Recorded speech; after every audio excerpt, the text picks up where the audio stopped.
Today, we have seen a further expansion of the role of Sri Lanka's Air Force. This is the start of a cooperation between our Air Force and Navy and the Indian Navy in maritime surveillance. You've taken over charge of an aircraft which belongs to the Indian Navy, and by next year, you will have a gift of your own Dornier aircraft. So first and foremost, I must thank the Indian government and also the Indian Navy who've been helping us from time immemorial. I remember as a small kid of about 6 or 7 years, the first warship I got onto was one belonging to the Indian Navy, at that time given by the British Royal Navy. But since the command of the Air Force and the High Commissioner has dealt in length about the aircraft, I thought I should say a few words about the special occasion today, the 75th anniversary of Indian independence. Yesterday, I was listening, thanks to the YouTube, to the speech made by Pandit Nehru on the day of independence, the tryst with destiny. And there was one passage which I thought I should quote here. The achievement we celebrate today is but a step, an opening of opportunity to the greater triumphs and achievements that await us. Are we brave enough and wise enough to grasp this opportunity and accept the challenge of the future? India grasped it.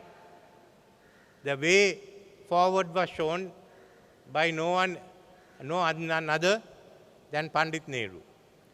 What you grasp, you are reaping today. India today is becoming a world power, and it is still on the rise. And by the mid-century, when we are no longer there, you could see a powerful India playing a dominant role in the global stage. That itself is a tribute to Pandit Nehru. Diverging from my speech, it just reminds me of a tribute paid to him by one of India's leading politicians and one of his opponents, Prime Minister Vajpayee. Speaking one day in Parliament, in the Lok Sabha, he said how he made a speech about Pandit Nehru, and he called him half Churchill, half Chamberlain. That evening, he met Pandit Nehru at a dinner, and Pandit Nehru came up to him and said, "You made a very robust speech," and tapped him on the back and went off. That, he said, was the sign of greatness of Pandit Nehru. There's something more that we in Sri Lanka must mention, which a lot of people don't know. Pandit Ji gave us full cooperation for Sri Lanka to enter the United Nations, to become a member. I remember, and I was told, how his representative to the UN, Minister V.K. Krishna Menon, gave all the support to my father, who had to go around in New York, arranging for Sri Lanka's entry into the United Nations. My father knew him well. I only saw him at a distance as a student, watching his car pass by on the way to India House. But I have had the fortune and the privilege to have met with many other Indian politicians, especially the Prime Ministers, Prime Minister Morarji Desai and Charan Singh, Prime Minister Rajiv Gandhi, and Prime Minister Narasimha Rao, who I knew very well, because we were both Ministers of Education, and Prime Minister Indra Kumar Gujral, and Prime Minister Vajpayee.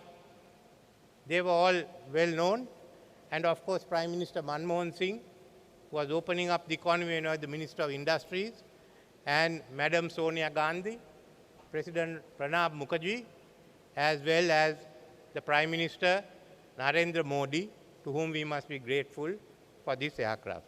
There are many others I have known in this. And my advice to rising politicians from Sri Lanka, those who aspire for higher office, is get to know your Indian colleagues. Get to know them well and get to deal with them. Because if you do not do that, it will be difficult for you to look at issues and understand what each other says. We have common viewpoints in many. We are but a small country in the middle of the ocean, while India, while looking after its own interests, must also look at its role as a global power. But it is essential that we speak to them. After all, India is our closest neighbor.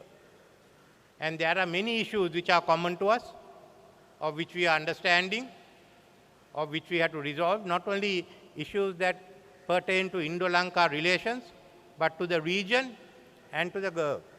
So in this area, it is possible for us, and it has been on many occasions for us to come to an agreement or have a similar viewpoint with India. It's with those that we consolidate.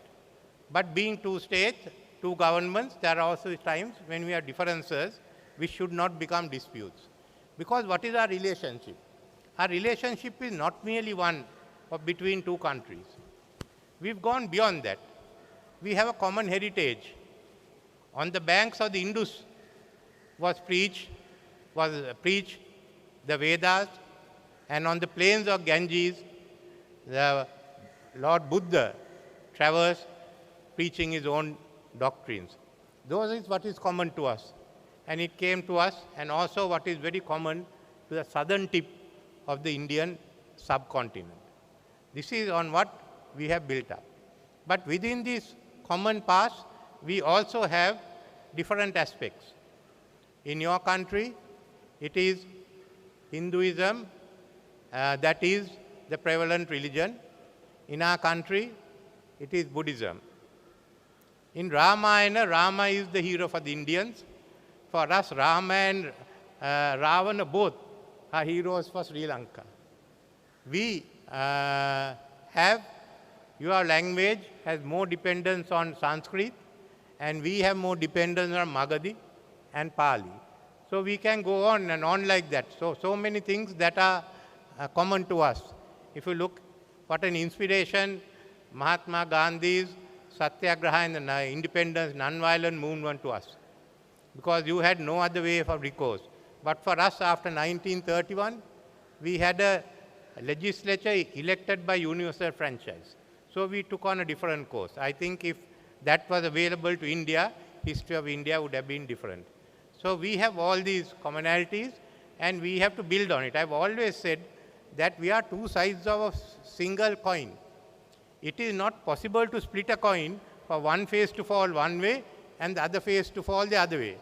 Whatever it is, history has put us together. And we have to stay together. What is this relationship? I really haven't got a word for it. The closest I could come was a symbiotic relationship between the two countries. So when we are both now marking our 75th anniversary, I would say let us commit ourselves to further strengthening our relationship. And thank you for inviting me.